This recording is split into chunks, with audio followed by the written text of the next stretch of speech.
সুপ্রিয় দর্শক, ন্যায্য ডিএ আদায়ের দাবিতে দীর্ঘদিন ধরেই আন্দোলন চালিয়ে যাচ্ছে সরকারি কর্মচারীরা। তারপরও ডিএর মতো একটি গুরুত্বপূর্ণ মামলার শুনানি সুপ্রিম কোর্টে প্রায় 14 বার পিছিয়ে গিয়েছে। এই নিয়ে দেশের বিচার ব্যবস্থা প্রশ্নের মুখে পড়েছে যে কেন ডিএর মতো একটি গুরুত্বপূর্ণ মামলার শুনানি বারবার পিছিয়ে যাবে। যদিও সুপ্রিম কোর্টের তৎকালীন প্রধান বিচারপতি DY চন্দ্রচূড়ের কাছে এই ডিএ মামলা নিষ্পত্তি করার জন্য বারবার চিঠি পাঠিয়েছিল সরকারি কর্মচারীরা, তবে এই ডিএ মামলা নিয়ে সুপ্রিম কোর্টের তৎকালীন প্রধান বিচারপতি DY চন্দ্রচূড় সেই রকম কোনো পদক্ষেপ নেয়নি। এই আবহে এর আগের বার যখন সুপ্রিম কোর্টে এই ডিএ মামলাটি উঠেছিল তখন সময়ের অভাবে এই মামলাটি পিছিয়ে গিয়েছিল। তারপরই সুপ্রিম কোর্টের বর্তমান প্রধান বিচারপতি সঞ্জীব খান্নার কাছে গণমেল এবং গণচিঠি পাঠিয়েছিল সরকারি কর্মচারীরা। তাদের একটাই আবেদন ছিল, এবার যখন এই মামলার শুনানিটি উঠবে তখন যাতে এই মামলাটিকে গুরুত্ব সহকারে দেখা হয় এবং এই মামলাটি যাতে এবার নিষ্পত্তি হয়। তবে যদিও সুপ্রিম কোর্টের তৎকালীন বিচারপতি কোনো রকম উত্তর এর আগে দেয়নি ডিএ মামলা নিয়ে, কিন্তু সুপ্রিম কোর্টের বর্তমান প্রধান বিচারপতি সঞ্জীব খান্নার নির্দেশে এই ডিএ মামলা নিয়ে সেই সরকারি কর্মচারীদের মেলের একটি উত্তর দেওয়া হয়েছিল।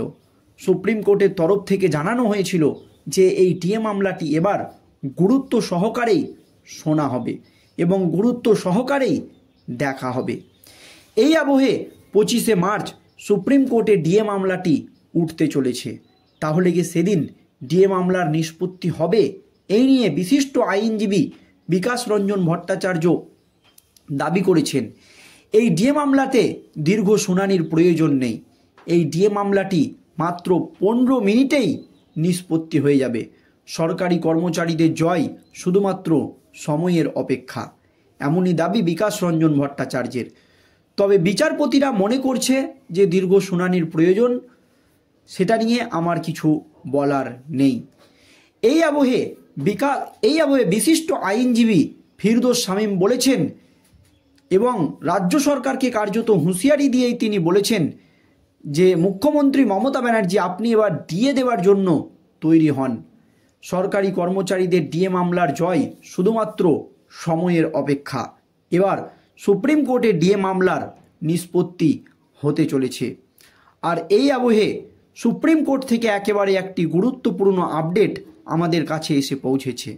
যা আপডেট এসেছে দর্শক, এটা শুনলেই আপনারা বুঝতে পারবেন যে ডিএ মামলার আদৌ নিষ্পত্তি হবে নাকি আবারও তারিখ পে তারিখ হবে। দেখুন, দীর্ঘ 2.5 বছর ধরে বিচারাধীন রাজ্য সরকারি কর্মীদের মহার্ঘ ভাতা ডিএ মামলা প্রথমবারের মতো সুপ্রিম কোর্টের অ্যাডভান্স লিস্টে তালিকাভুক্ত হয়েছে। আগামী 25শে মার্চ এই মামলার শুনানি নির্ধারিত হওয়ায় রাজ্যের কর্মীদের মধ্যে নতুন আশার সঞ্চার হয়েছে। সুপ্রিম কোর্টের অ্যাডভান্স লিস্টে মামলাটি 95 নম্বরে স্থান পেয়েছে। দর্শক, সুপ্রিম কোর্টের তৎকালীন প্রধান বিচারপতি DY চন্দ্রচূড় যখন ছিলেন তখন এই মামলাটি সবসময় 700-800 নম্বরে থাকতো অ্যাডভান্স লিস্টের। এবার কিন্তু গত 14 বারে যা হয়নি তাই কিন্তু এবারের শুনানিতে হয়েছে এই ডিএ মামলা নিয়ে। মানে এই মামলাটি 700, 800, 600 থেকে প্রায় 95 নম্বরে স্থান পেয়েছে। যা নিয়ে কিন্তু আশার আলো দেখছে সরকারি কর্মচারীরা। তবে একটা সংশয়ও রয়েছে। কি সংশয় রয়েছে দর্শক জানাবো আপনাদেরকে। একই সঙ্গে রাজ্যের সরকারি কর্মীরা সন্দেহ পোষণ করেছেন, আদৌ কি এই মামলার শুনানি হবে? আদৌ কি 25 তারিখ ডিএ মামলার নিষ্পত্তি হবে? কারণ দীর্ঘদিন ধরে ডিএ মামলার নিষ্পত্তি নিয়ে অনিশ্চয়তার মধ্যে রয়েছে রাজ্য সরকারি কর্মচারীরা। তবে সর্বোচ্চ আদালতের তালিকায় মামলা ওঠায় তারা এখন চূড়ান্ত রায়ের প্রত্যাশায় রয়েছে।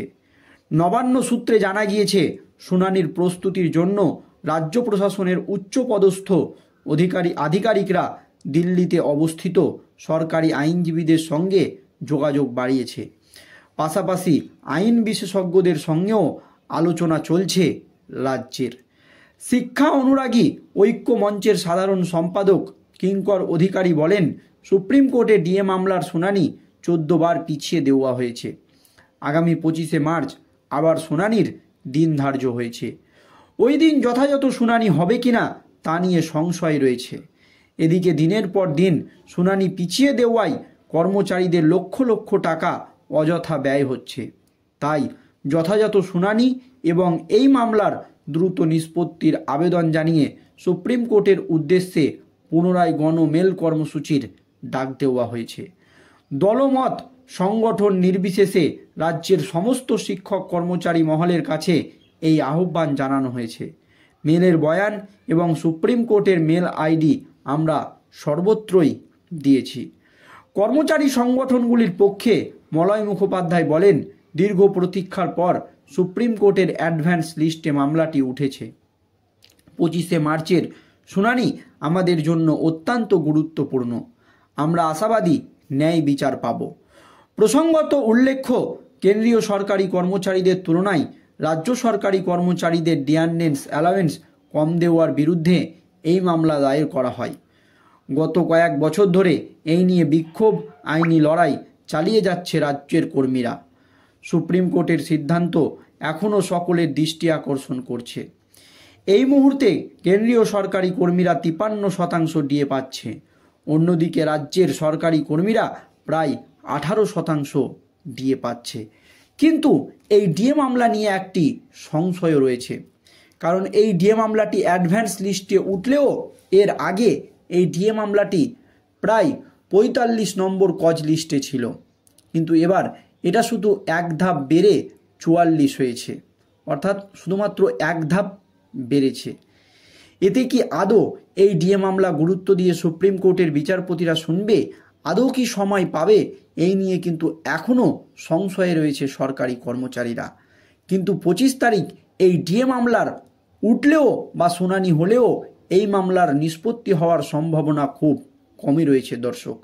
এটাই কিন্তু সত্য, কারণ এই মামলাটি এবার উঠতে চলেছে নতুন বিচারপতির বেঞ্চে। এর আগে যে বিচারপতি এই ডিএ মামলাটি শুনতো তিনি কিন্তু অবসর নিয়েছে।